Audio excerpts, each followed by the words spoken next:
আসসালামু আলাইকুম প্রিয় শিক্ষার্থী বন্ধুরা, আশা করি সবাই ভালো আছো। এখন আমি তোমাদের সামনে হাজির হয়েছি অনুক্রম ও ধারা অধ্যায়ের অনুশীলনীর 2 নম্বর অঙ্কটি নিয়ে। 2 নম্বর অঙ্কটিতে বলেছে নিচের অনুক্রমগুলোর শূন্যস্থান পূরণ করো। এখন আমি তোমাদেরকে 2-এর 3 নম্বর রোমান সংখ্যা 3 নম্বর অঙ্কটি সমাধান করে দেব।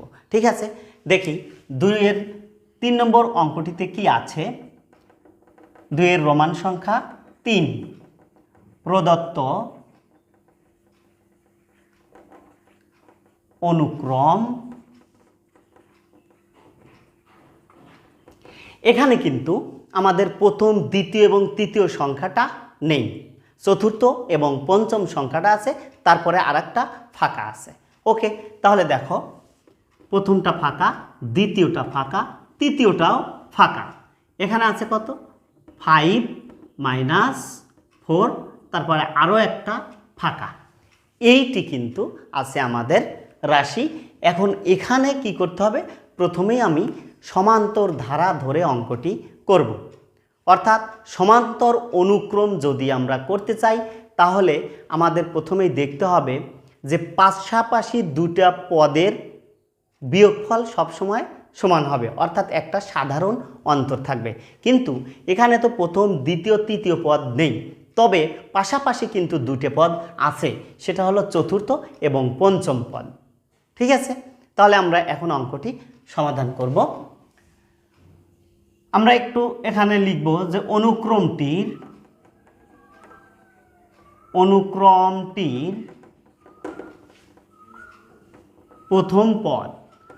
প্রথম পদটাকে আমরা যেহেতু এ ধরে নেই, তাহলে এখানে আমরা এটা ধরে নিলাম, কিন্তু এ কিন্তু নাই। ওকে, এরপরে আমরা সাধারণ অন্তরটা ধরে নেব। সাধারণ অন্তর হলো যে কোনো পাশাপাশি যে কোনো দুটো পদের যেহেতু বিয়োগফল, তাহলে এই দুটো পাশাপাশি আছে, আমরা এখান থেকে বের করে নেব। অর্থাৎ যে কোনো পদ তার পূর্ববর্তী পদের সাথে বিয়োগ দেবো। তাহলে এই -4কে আমরা এই 5-এর সাথে বিয়োগ দেবো। -4 - 5, তাহলে আসলো কত?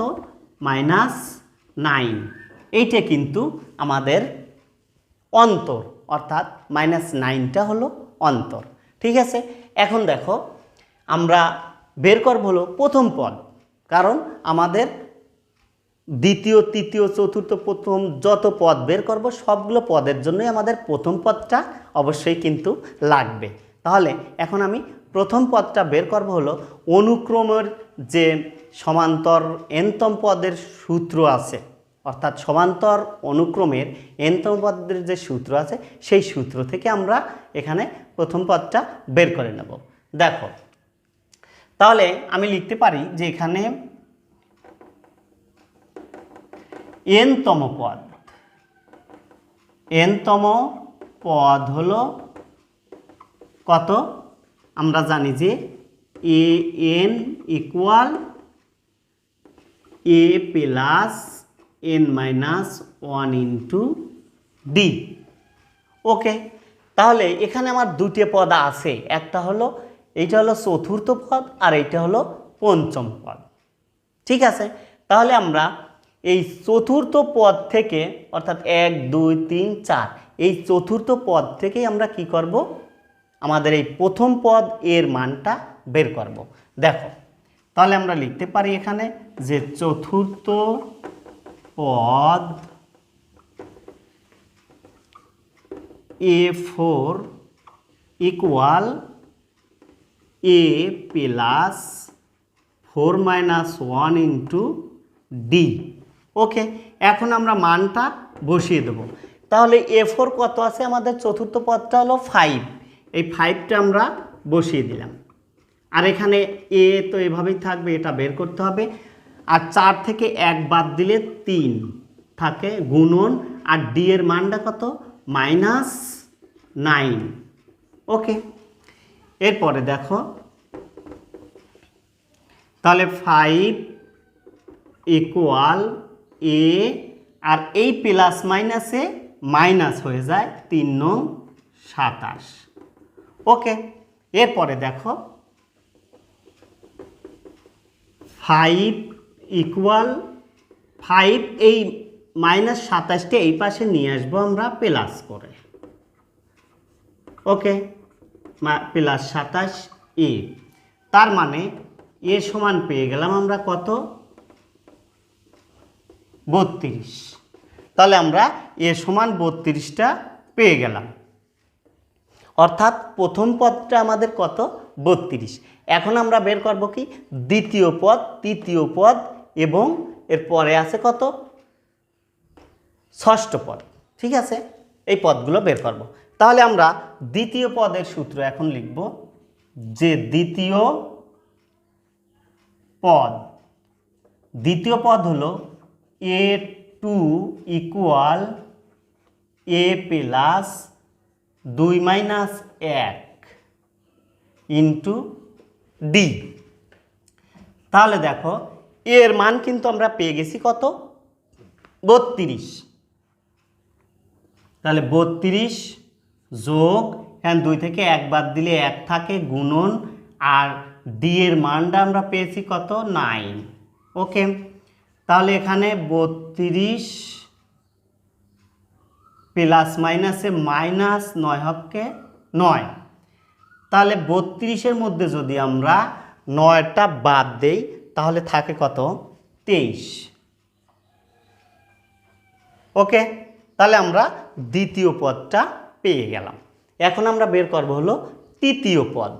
তাহলে তৃতীয় পদ হলো, এখানে আমি লিখলাম তৃতীয় পদ a3 equal a plus 3 - 1 into D. তাহলে এর মান আমরা পেয়ে গেছি কত, 32। আর এখানে প্লাস 3 থেকে 1 বাদ দিলি 2 থাকে, গুণন, আর ডি এর মানটা আমরা পেয়েছি কত, -9। ঠিক আছে, তাহলে দেখো 32 প্লাস মাইনাসে মাইনাস, 9 দুগুণে 18। তার মানে যদি আমরা এখন এই 32-এর মধ্যে 18 বাদ দেই তাহলে থাকে কত, 14। ওকে, অর্থাৎ 8 আছে, 12 পাবো, 4 হাতে 1, 1 আর 1 2, 3-এর মধ্যে 2 বাদ দিলে 1 থাকে। ওকে, তাহলে আমরা তৃতীয় পদও কিন্তু পেয়ে গেলাম। আমরা প্রথম পদ পেয়েছি, দ্বিতীয় পদ পেয়েছি এবং তৃতীয় পদটাও কিন্তু আমরা পেয়ে গেছি। এখন আমরা বের করব কোনটা, ষষ্ঠ পদ। ওকে, প্রথম, দ্বিতীয়, তৃতীয়, চতুর্থ, পঞ্চম, ষষ্ঠ পদ। তাহলে ষষ্ঠ পদের ক্ষেত্রে আমি এখানে লিখব ষষ্ঠ পদ a6 equal a plus 6 - 1 into D. তাহলে আমরা দেখো এর মানটা কিন্তু পেয়েছি কত, 32। তাহলে আমরা 32টা এখানে বসিয়ে দিলাম। এখানে প্লাস 6-এর মধ্যে 1 বাদ দিলে থাকে 5, আর এই ডি এর মানটা কত, গুণন, ডি এর মান হলো -9।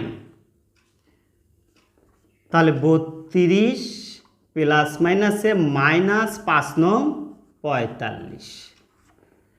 তাহলে এখানে থাকে কত দেখো, অর্থাৎ মাইনাস কিন্তু 13 থাকছে, 2 আছে 5 পাবো 3, তাহলে যেহেতু মাইনাসের সংখ্যাটা বড় তাই এখানে মাইনাস হয়ে গেল। ওকে, তাহলে আমরা যে 4টি পদ চেয়েছিল, যে প্রথম, দ্বিতীয়, তৃতীয় এবং ষষ্ঠ, আমরা 4টা পদই কিন্তু বের করে ফেলেছি। তাহলে আমরা লিখতে পারি যে সুতরাং নির্ণয়